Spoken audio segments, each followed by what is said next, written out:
Simple ಆಗಿ 1 ಮಾರ್ಕಿಗೆ what is rectification ಅಂತ ಕೇಳಿದ್ರೆ ಏನು ಉತ್ತರ ಬರೀಬೇಕು ಗೊತ್ತಾ?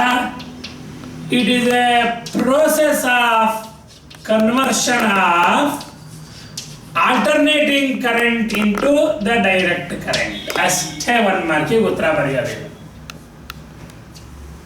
ಇದು it is A process of conversion of alternating current into direct current. ಹಾಗಾದ್ರೆ ಯಾಕೆ ಕನ್ವರ್ಷನ್ ಮಾಡಬೇಕು?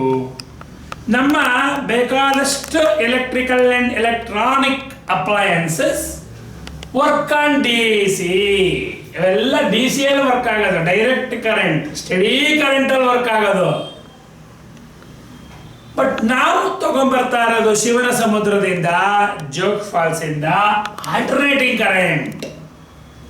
ನಿಮ್ಗೆ ಅದ್ರದ್ದು advantages of alternating current and over the DC current ಅನ್ನ I have explained in the alternating current chapter ಅಲ್ಲಿ. I have explained it. ಆಯ್ತಾ? ಇವಾಗ ಏನ್ ಮಾಡ್ತೀರಿ, ನಿಮ್ಮ ಮೊಬೈಲ್ ಯೂನಿಟ್ ನ ಚಾರ್ಜ್ ಆಗ್ಬೇಕಾದ್ರೆ ಅಲ್ಲಿ DC ಆಗಿ ಕನ್ವರ್ಟ್ ಆಗತ್ತೆ. ಅದಕ್ಕೆ ನೀವೇನ್ ಮಾಡ್ತೀರಾ, ತಗೊಂಡೋಗ್ಬಿಟ್ಟು ಅಲ್ಲಿ AC ಸಾಕೆಟ್ ಅಲ್ಲಿ ಹಾಕ್ತೀರಾ. ಅವಾಗ ಏನಾಗುತ್ತೆ, ಅಲ್ಲಿ AC ಇದ್ದಿದ್ದು DC ಆಗಿ ಕನ್ವರ್ಟ್ ಆಗುತ್ತೆ. Therefore, your rectification is the process of conversion of alternating current into direct current. Okay? ಅವಾಗ ನಿಮ್ಗೆ ಗೊತ್ತಿದೆ, ಈ ಆಲ್ಟರ್ನೇಟಿಂಗ್ ಕರೆಂಟ್ ಅಂತಂದ್ರೆ ಈ ತರ ಇರುತ್ತೆ, ಹಿಂಗೆ ಆಲ್ಟರ್ನೇಟಿಂಗ್ ಕರೆಂಟ್ ಅಲ್ವಾ? ಆಲ್ಟರ್ನೇಟಿಂಗ್ ಕರೆಂಟ್ ಅಲ್ಲಿ ಈ ತರ ಪಾಸಿಟಿವ್ ಇರುತ್ತೆ, ನೆಗೆಟಿವ್ ಇರುತ್ತೆ, ಪಾಸಿಟಿವ್ ಇರುತ್ತೆ, ನೆಗೆಟಿವ್ ಇರುತ್ತೆ. ಈ ಕನ್ವರ್ಷನ್ ಮಾಡ್ಬೇಕಾದ್ರೆ ನಮ್ಗೆ ಬರೀ ಈ ಹಾಫ್ ಸೈಕಲ್ಸ್ ಅನ್ನ ಮಾತ್ರ ಕನ್ವರ್ಟ್ ಮಾಡಿದ್ರೆ it is called as A half wave rectification ಅಂತ ಕರೀತಾರೆ. It is called half wave rectification. Oh, what is a half wave rectification? It is a conversion of only the half cycle of AC into the DC. Is called half wave rectification. ಹಾಗಾದ್ರೆ full wave rectification ಅಂದ್ರೆ ಹೇಗಿರುತ್ತೆ? Full wave rectification ಅಂತಂದ್ರೆ ಗೊತ್ತಿರಲಿ. So it's a conversion of the complete input AC into the DC is called as a full wave rectification. The complete cycle of plus and minus, complete cycle of input AC, if it is converted into the DC, then it is called as a full wave rectification. ಓಹೋ, ಅಂದ್ರೆ ನಮ್ಗೆ ಇವಾಗ 2 ತರ ಇದೆ ಅಂತ ಆಯ್ತು. ಒಂದು half wave rectification, ಇನ್ನೊಂದು ಫುಲ್ ವೇವ್ ರೆಕ್ಟಿಫಿಕೇಶನ್. ಈ ರೆಕ್ಟಿಫಿಕೇಶನ್ ಮಾಡ್ಬೇಕಾದ್ರೆ ಪ್ರಿನ್ಸಿಪಲ್ ಏನು ಅಂತ ಕೇಳಿದ್ರೆ, ಪ್ರೀವಿಯಸ್ ಹೆಡ್ಡಿಂಗ್ ನಲ್ಲಿ ಹೇಳಿದ್ನಲ್ಲ, diode will conduct during the forward bias, diode will not conduct during the reverse bias. That is the principle. ಈಗ ಹಾಗಾದ್ರೆ ಸರಿ ಹೇಗೆ ಕನ್ವರ್ಟ್ ಮಾಡ್ತೀರಾ ಹೇಳಿ ಸರ್ ಅಂತ ಕೇಳಿದ್ರೆ, ಇಟ್ಸ್ ಫಸ್ಟ್ ಸರ್ಕ್ಯೂಟ್ ನೋಡಿ.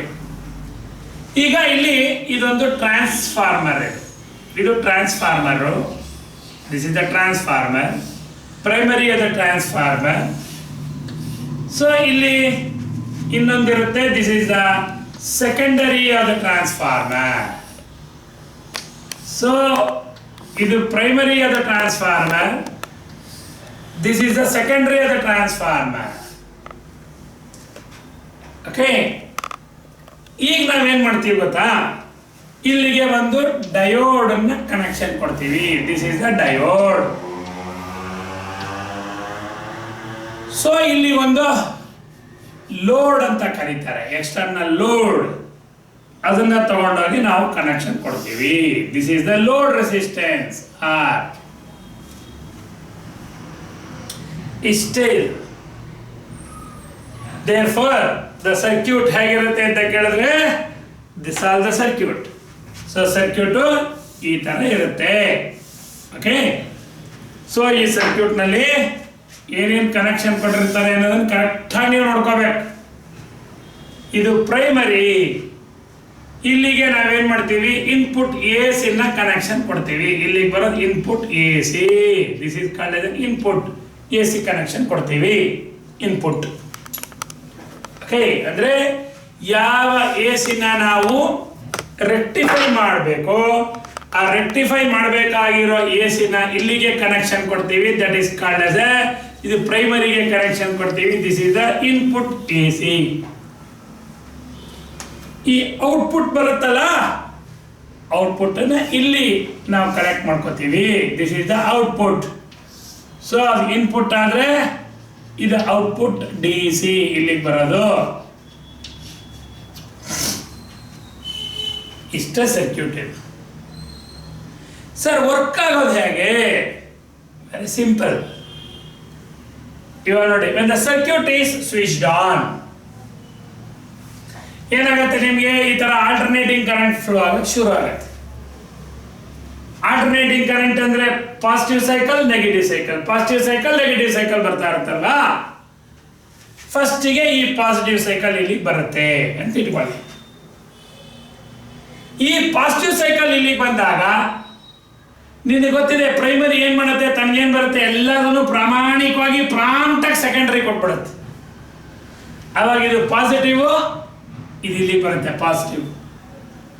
ಅವಾಗ ನೋಡಿ ಇದು ಪಾಸಿಟಿವ್ ಇದೆ, ಪಾಸಿಟಿವ್ ಪಾಸಿಟಿವ್ ಇದ್ರೆ ಫಾರ್ವರ್ಡ್ ಬಯಾಸ್ ಅಲ್ವಾ. ಅವಾಗ ಏನಾಗುತ್ತೆ, ಕರೆಂಟ್ ಫ್ಲೋ ಆಗಕ್ಕೆ ಶುರು ಆಗುತ್ತೆ. ಓಹೋ, now the current starts flowing. ಅವಾಗ ನೋಡಿ, ಅದಕ್ಕೇನೆ ನೀನು ಇನ್ಪುಟ್ ಅಂಡ್ ಔಟ್ಪುಟ್ ರೆಸ್ಪಾನ್ಸ್ ಇಲ್ಲಿ ಹಾಕೋಬೇಕು. Input and output response.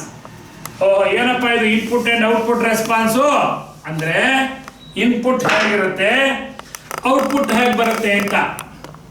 ಇವಾಗ ನೋಡು, ಇದು ಇನ್ಪುಟ್ ಇಸ್ ಎ ಸಿ, ಈ ತರ ಬರ್ತಾ ಇರುತ್ತೆ ಎ ಸಿ ಇನ್ಪುಟ್. ಓಕೆ, ಇವಾಗ ಇಲ್ಲಿ ಔಟ್ಪುಟ್ ನೋಡಿ ಹೇಗೆ ಬರುತ್ತೆ ಅಂತ. ಫಸ್ಟಿಗೆ ಈ ಪಾಸಿಟಿವ್ ಹಾಫ್ ಸೈಕಲ್ ಬಂದಾಗ ಇದು ಪಾಸಿಟಿವ್, ಆ ಪಾಸಿಟಿವ್ ಅಷ್ಟು ಇಲ್ಲಿಗೆ ಬರುತ್ತೆ. ಅವಾಗ ಇಲ್ಲಿ ಏನಾಗುತ್ತೆ, ಇಲ್ಲಿಂದ ಇಲ್ಲಿ ಕೊಡುತ್ತೆ. ಅಂದ್ರೆ ಅರ್ಥ ಇದು ಪಾಸಿಟಿವ್ ಇರೋದ್ರಿಂದ ಫಾರ್ವರ್ಡ್ ಬಯಾಸ್ ಆಗುತ್ತೆ. Positive positive forward bias, there is a flow of current. ಆವಾಗ there is a flow of current. Next ಯಾವ ಸೈಕಲ್ ಬರಬೇಕು, ನೆಗೆಟಿವ್ ಸೈಕಲ್ ಬರಬೇಕು.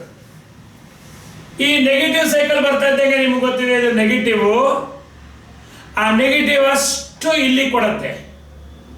ಸೊ ಇಲ್ಲಿ ನೆಗೆಟಿವ್ ಬಂದಿದೆ, ಇಲ್ಲಿ ಪಾಸಿಟಿವ್ ಇದೆ. ನೆಗೆಟಿವ್ ಪಾಸಿಟಿವ್ ಅಂದ್ರೆ ಯಾವ ಬಯಾಸ್, ರಿವರ್ಸ್ ಬಯಾಸ್. ಆವಾಗ ಅಲ್ಲಿ ಕರೆಂಟ್ ಫ್ಲೋ ಆಗಲ್ಲ. There is no flow of current during the reverse bias. ಇವಾಗ ನೋಡು, ನೆಕ್ಸ್ಟ್ ಈ ಪಾಸಿಟಿವ್ ಸೈಕಲ್ ಬರುತ್ತೆ. ಈ ಪಾಸಿಟಿವ್ ಸೈಕಲ್ ಬರ್ತಾ ಇದ್ದಂಗೆ ಏನಾಗುತ್ತೆ, ಅಗೇನ್ ಇಲ್ಲಿ ಬರುತ್ತೆ, ಇಲ್ಲಿ ಪಾಸಿಟಿವ್ ಆಗುತ್ತೆ, ಪಾಸಿಟಿವ್ ಪಾಸಿಟಿವ್ ಇದ್ದು ಫಾರ್ವರ್ಡ್ ಬಯಾಸ್ ಆಗಿ, so you will get the current ಬರುತ್ತೆ.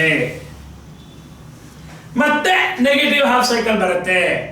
ನೆಗೆಟಿವ್ ಇಲ್ಲಿಗೆ ಬಂದು ಇಲ್ಲಿ ನೆಗೆಟಿವ್ ಬರ್ತಾ ಇದ್ದಂಗೆ ಇದು positive negative reverse bias. therefore there is no current. so therefore current ಇಲ್ಲ. ಓಹೋ, ಏನರ್ಥ ನೋಡ, ಇದು ಇನ್ಪುಟ್ ಅಲ್ಲಿ, ಇದು ಇನ್ಪುಟ್, ಇಲ್ಲಿ ಬರೋದು ಔಟ್ಪುಟ್. ಇದನ್ನ you can call it as voltage or current ಅಂತ ಕರೀಬಹುದು.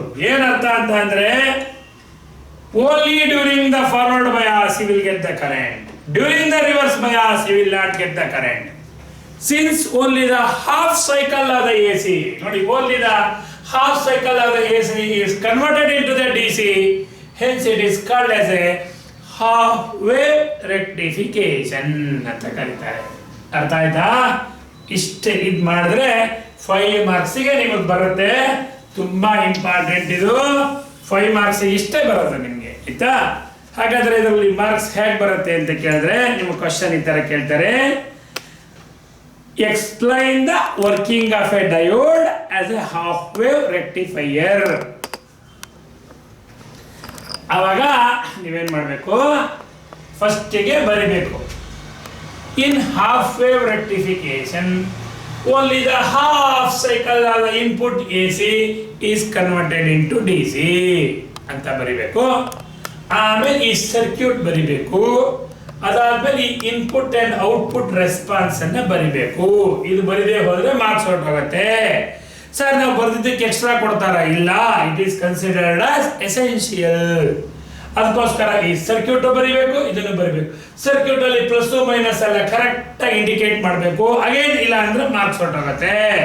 ಸರ್ ನಾನು ಇಷ್ಟೆಲ್ಲ ಬರ್ದಿದ್ದೀನಿ, ಅರ್ಧ ಕೊಡ್ಲಿ ಸರ್, ಇನ್ನು ಅರ್ಧ ಹಾಕಿದ್ದೆಲ್ಲ ಇಲ್ಲ. ಓಕೆ, ಸೊ ಅವಾಗ ಏನ್ ಮಾಡಬೇಕು? ಫಸ್ಟ್ ಹಾಫ್ ವೇವ್ ರೆಕ್ಟಿಫಿಕೇಶನ್ ಅಂದ್ರೆ ಏನು, ಎರಡನೇದು ಈ ಸರ್ಕ್ಯೂಟ್ ಬರೀಬೇಕು. ಆಮೇಲೆ ನೀವು ಸರ್ಕ್ಯೂಟ್ ಬಗ್ಗೆ ಹೇಳಬೇಕು. The A C, here the circuit consist of A transformer. To the primary of the transformer, the AC to be rectified is connected. To the secondary of the transformer, a diode and a load resistor is connected as shown, across which we collect the output. Next, to start with, when the circuit is switched on, during the flow of the positive half cycle, the primary links all the flux to the secondary, and therefore here there is a positive potential and the diode is in the forward bias and it will conduct the current. During the flow of the negative half cycle, the diode will be in the reverse bias. Therefore, diode will not conduct during the negative half cycle. And again during the positive half cycle, diode conducts the current because it is in the forward bias. During the negative half cycle, it will not conduct the current. Thus, diode conducts only during the half cycle of the AC. Since only the half cycle of the AC is converted into the DC, it is called as a half wave rectification. Half wave rectification. Next ಈಗ full wave rectification. First ನೀವು ಹೇಳಕ್ ಕಲಿಬೇಕು. Full wave rectification ಅಂತಂದ್ರೆ ಹೇಗಿರುತ್ತೆ ಅಂತ. Full wave rectification ಅಲ್ಲಿ the complete input AC is converted into DC. ಇಲ್ಲಿ ಬರೀ ಹಾಫ್ ಮಾತ್ರ ಕನ್ವರ್ಟ್ ಆಗಿರುತ್ತೆ, ಇನ್ನೊಂದು ಹಾಫ್ ವೇಸ್ಟ್ ಆಗ್ತಾ ಇರುತ್ತೆ. ಹಾಗಾದ್ರೆ ಇಲ್ಲಿ ಸರ್ಕ್ಯೂಟ್ ಯಾವ ತರ ಬರುತ್ತೆ ಅಂತ ಕೇಳಿದ್ರೆ, ಇಲ್ಲಿ ಒಂದು ಟ್ರಾನ್ಸ್ಫಾರ್ಮರ್ ನ ಯೂಸ್ ಮಾಡ್ತೀವಿ, which is called as A centre tap transformer ಅಂತ ಕರಿತೀವಿ. ಇದು ಪ್ರೈಮರಿ. ಸೊ ನಿಮಗೆ ಗೊತ್ತಿದೆ ಈ ಪ್ರೈಮರಿನಲ್ಲಿ. ಸೊ ಈ ತರ ಇದಾದ್ಮೇಲೆ ಇಲ್ಲಿ ಸೆಕೆಂಡರಿನಲ್ಲಿ ಇಲ್ಲಿ ಸೆಂಟರ್ ಟ್ಯಾಪ್ ಟ್ರಾನ್ಸ್ಫಾರ್ಮರ್ ಅಂತ ಕರೀತಾರೆ. It is called centre tap transformer. ಇದು centre tap transformer. Okay, so therefore this is the center tap transformer. ಇಲ್ಲಿ ಚೆನ್ನಾಗಿ ಜ್ಞಾಪಕ ಇರಲಿ, ಈ ಸೆಂಟರ್ ಟ್ಯಾಪ್ ಟ್ರಾನ್ಸ್ಫಾರ್ಮರ್ ಅಲ್ಲಿ ಏನಾಗಿರುತ್ತೆ ಅಂತಂದ್ರೆ, ಈ AC ಪಾಸಿಟಿವ್ ಇದ್ದಾಗ ಅಂದ್ರೆ AC ಫಾರ್ವರ್ಡ್ ಇದ್ದಾಗ ಈ BC ರಿವರ್ಸ್ ಆಗಿರುತ್ತೆ. ಇದು ರಿವರ್ಸ್ ಆಗಿದ್ದಾಗ ಇದು ಫಾರ್ವರ್ಡ್ ಆಗಿರುತ್ತೆ. ಗೊತ್ತಿರಬೇಕು ಸೆಂಟರ್ ಟ್ಯಾಪ್ ಟ್ರಾನ್ಸ್ಫಾರ್ಮರ್ ಇದು. ಸೊ ಇದು ಫಾರ್ವರ್ಡ್ ಬಯಾಸ್ ಇದ್ದಾಗ ಇದು ರಿವರ್ಸ್ ಆಗುತ್ತೆ, ಇದು ರಿವರ್ಸ್ ಇದ್ದಾಗ ಇದು ಫಾರ್ವರ್ಡ್ ಆಗಿರುತ್ತೆ. ಇಲ್ಲಿ ನೋಡಿ, ಈಗ ಎರಡು ಡಯೋಡ್ ಕನೆಕ್ಷನ್ ಕೊಡಿ. ಇದಕ್ಕೆ ಎರಡು ಡಯೋಡ್, ಒಂದು ಡಯೋಡು ಪ್ಲಸ್ ಅಂಡ್ ಮೈನಸ್ ಈ ತರದ್ದು, ಇನ್ನೊಂದು ಡಯೋಡು ಈ ತರ ಇರುತ್ತೆ. ಸೊ ಎರಡು ಡಯೋಡ್ ಕನೆಕ್ಷನ್ ಕೊಡ್ತೀವಿ ಹಿಂಗೆ, plus and minus plus and minus. ಈ ಡಯೋಡ್ಸ್ ತಗೊಂಡು ಬಂದು ಕ್ಲೀನ್ ಈ ಕನೆಕ್ಷನ್ ಕೊಡಿ. ಈ ಏನನ್ನ ನೀವು ಔಟ್ಪುಟ್ ತೆಗಿಬೇಕು, ಔಟ್ಪುಟ್ ನೀವು ತಗೊಳ್ಳಿ. So this is called as a load resistor. ಇಲ್ಲಿ you can collect the output. ಇಲ್ಲಿ so you can collect the output, or we call it as a DC can be collected here. ಇಲ್ಲಿ you can collect the DC. So there's an output. ಅಷ್ಟೇ. This diode we shall call it as a D1. This diode we shall call it as a D2. ಅಷ್ಟೇ. So here what the kind of the transformer that we have used is the center tap transformer. Center tap transformer ನ use ಮಾಡಿದೀವಿ. ಇಲ್ಲಿ ಏನು connection ಕೊಡ್ತೀವಿ, that is the AC to be rectified is connected here. This is the primary of the transformer. Here is a center of transformer. Two diodes D1 and D2 are connected as shown. Procedure ಹೇಗೆ ಏನಾಗುತ್ತೆ ಇವಾಗ ನೋಡಿ. Again ಇಲ್ಲೂ ಕೂಡ ನೀವು ಯಾವಾಗಲೂ ಇಂಥದ್ದು ಹಾಕೊಂಡಿರ್ಬೇಕಾದ್ರೆ ಇಲ್ಲಿ ಔಟ್ಪುಟ್ ಆ್ಯಂಡ್ ಇನ್ಪುಟ್ ರೆಸ್ಪಾನ್ಸ್ಗಳನ್ನು ಹಾಕಿಕೊಂಡಿರ್ಬೇಕು, ಇಲ್ಲ ಅಂದರೆ ನಿಮಗೆ ಮಾರ್ಕ್ಸ್ಗಳು ಸಿಗಲ್ಲ. ಇದು ಇನ್ಪುಟ್ ಸರಿನಾ, ಇಲ್ಲಿ ಔಟ್ಪುಟ್ ರೆಸ್ಪಾನ್ಸ್ ಇದು. ಇವಾಗ ನೋಡಿ ಹೇಗೆ ಅಂತಂದ್ರೆ